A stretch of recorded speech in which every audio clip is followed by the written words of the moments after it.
सर्व जैन बांधव सकाळी उठल्यानंतर पहिल्यांदा नमोकार मंत्र आम्ही म्हणतो आणि रात्री झोपी जात असताना आपण नमोकार मंत्र म्हणतो.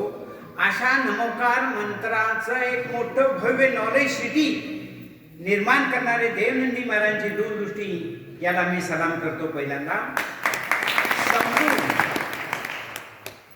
लोक म्हणतात कर्मकांड कर्मकांड, लोक म्हणतात पंचकल्याण पूजा, पण ही पंचकल्याण पूजा ही ज्ञानाची, जैन तत्वज्ञानाच्या एकत्रित केलेल्या, काय म्हणतो त्याला आपण, स्टोरेज नॉलेज सिटी म्हणून त्याला जे नाव दिलेलं आहे. याच्यामध्ये आता दीदींनी सगळ्यांनी जे सांगितलं, भवरलाल जैननी सुद्धा अशा पद्धतीने, ज्यांना आम्ही कर्मवीर पुरस्कार दिला महाराजांची अंबडला, प्रत्येक ठिकाणी गेल्यानंतर ते आता दीदी सांगितले त्याप्रमाणे, म्हणजे हे आगळं वेगळं विश्वातलं एक काय आहे आश्चर्य म्हणा. आणि ते आपल्या नमोकार तीर्थ हे आपल्या जीवनाचा आत्मा आहे.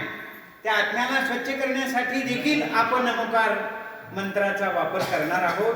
आणि म्हणून नॉलेज नमोकार मंत्राबरोबर असलेल्या सगळ्याच ज्ञानाचं, तत्वज्ञानाचा प्रचार आणि प्रसार आज जगातल्या सर्वच लोकांना अति आवश्यक आहे, अति आवश्यक आहे.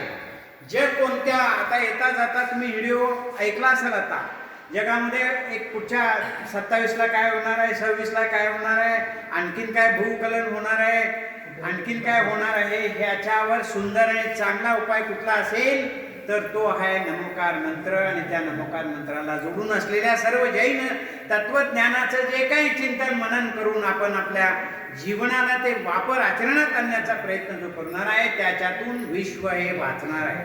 वसुंधरा वाचवायची असेल तर सर्वांनी मिळून वाचवली पाहिजे.